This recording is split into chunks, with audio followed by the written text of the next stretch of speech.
thank you so much for allowing me the opportunity to do this. I was going to tell a really funny story because Sweeney gave me the green light to do it, but then my wonderful chief of staff said, "Don't you dare." So I got a no. So it was a little bigger story. Jake and Janice, I happen to be friends with them. They're out in Nebraska, and my buddy wants a place out there and do a feedlot. But I had a little incident here done in his family farm down here off 13. But look, it is.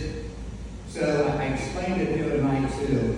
When we found out our new maps, I was having dinner in Washington, D.C., not with a bunch of yahoos, but, and I'm sitting there and we're looking at our phones, just trying to figure out what's happening, where we're going to go, what are we going to do, and where are they going to put us?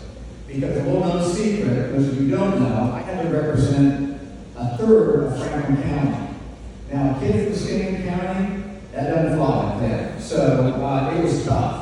So we weren't sure what it was going to be. So I'm looking at my phone, and some of the leadership was at the dinner and talking, and I looked, and the map was out.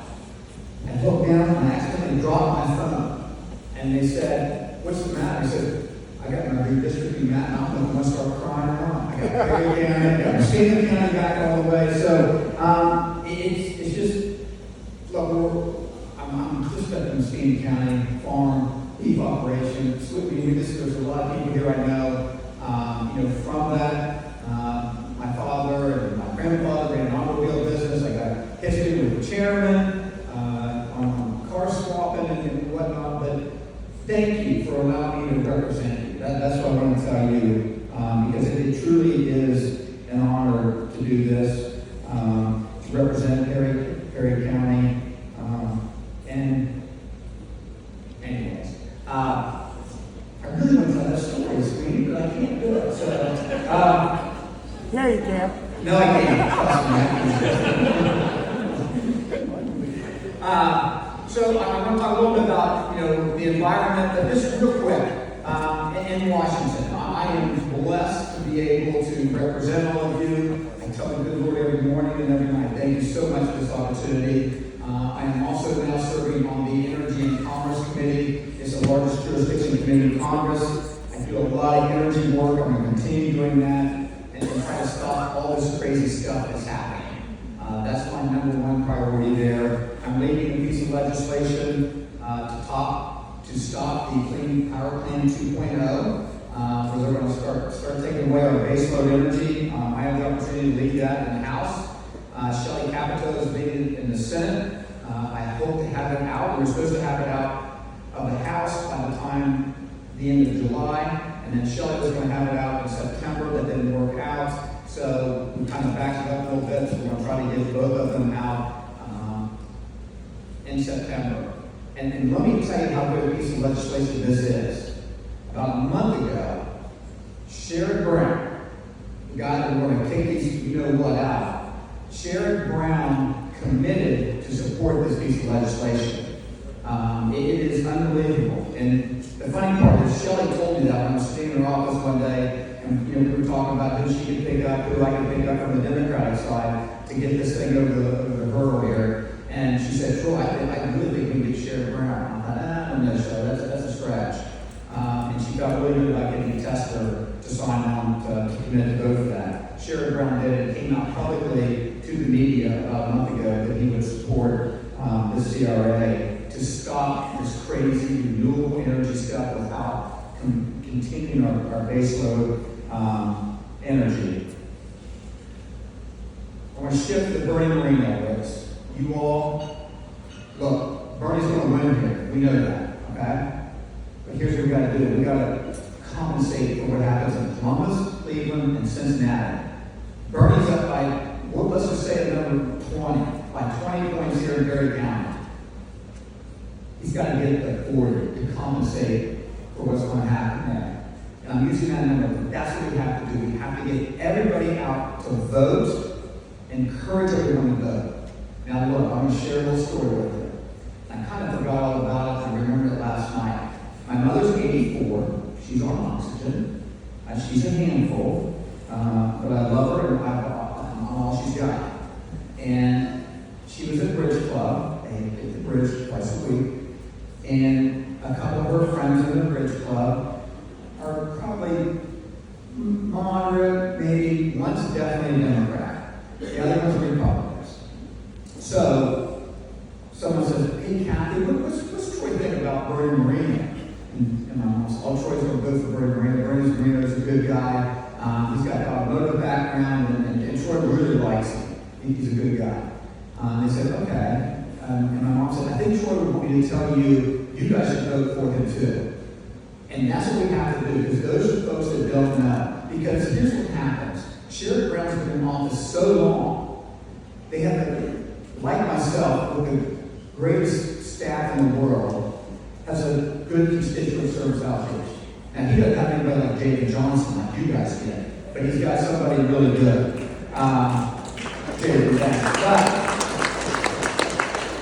So the Social Security's been fixed, the passport's been fixed, the VA issue's been fixed, the Social Security's been fixed. All these things have happened from his statewide office.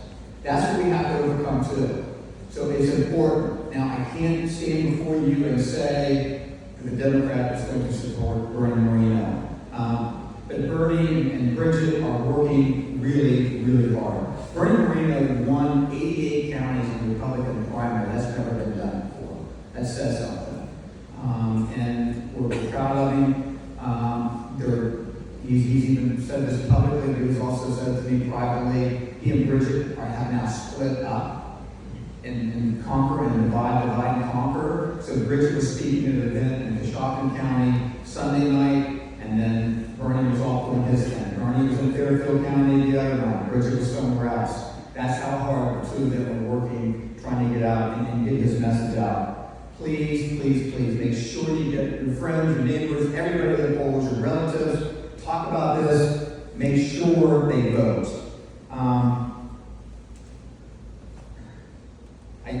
The only other thing I really want to talk about voting-wise is issue 1. I got to put my glasses on. And I've had a couple of people say, I hear you're on Blazer, but it's good if I actually see you in person. So most of you know that Mark Blazer and I are really good friends, and have been. And ever we're on their co-hosting, feel free to call in. If I'm not Smith and Perry County, we will have a ball, trust me.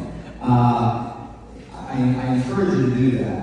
So, I found this article 2 days ago when I was reading the Wall Street Journal. And it's what the Democrats truly are.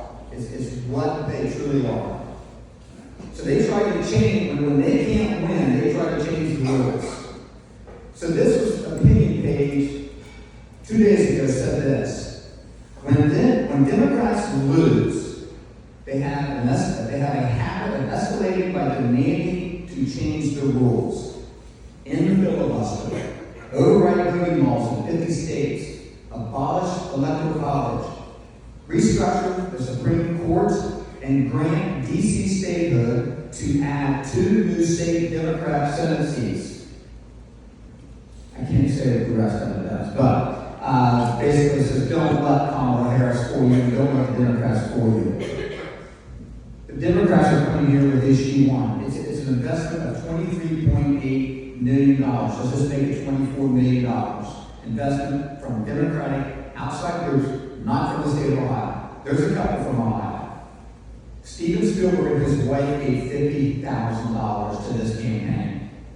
Now, we may have great and like their movies, but they got no business in Ohio. Our Constitution has been hit for the last 3 years. We have got to stop this.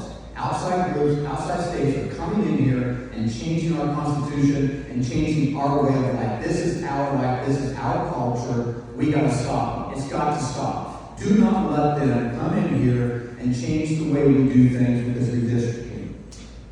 I'm sure Tim and Kevin are going to talk about it too, so I don't want to hit it too hard. But I'm just, if you have questions, please see us. We can help and give you points. Please vote no. Vote no. That's the vote. Vote no. And if you need to remind of that, let me know. Let me wrap up real quick. I do have a couple of people. I do, and look, we all know this. Judge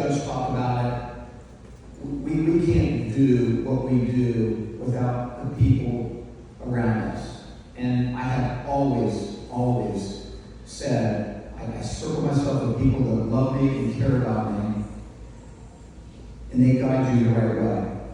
And then it's God's path from then on. I mean, I was draining the water out of a diesel Cummins truck in 2005 when the state rep said, laying in the hood of a 3/4-ton Dodge truck, said to me, Troy, I'm term limited in a year and a half. You should run for my seat. Now, I cussed, and told him he was crazy, and didn't think, are you taking all this stuff? But I gotta be careful here. So but to have that opportunity, it took me some time to come to the conclusion that that's what I was going to do. And again, it's God's path. I never envisioned being a member of the US House of Representatives. And it's an honor and a blessing to represent all of you. My chief of staff, just raise your hand, Terry Geiger, who told me not to tell the story. Javen, raise your hand. Javen Johnson is your rep. This young man is phenomenal. He grew up the gravel road from the farm. Our address at Adamsville, he says in Norwood, Adamsville, Bend all the time. And then Clark Sill, most of you met Clark. Clark's back there. And then Bruce McLean just came on board with us. So really good to have them around. I also want to give a shout out to Carrie Masterson. Carrie, raise your hand. This is your state central committee woman. Her and Clark are going all over the place. Working on grassroots programs for counties.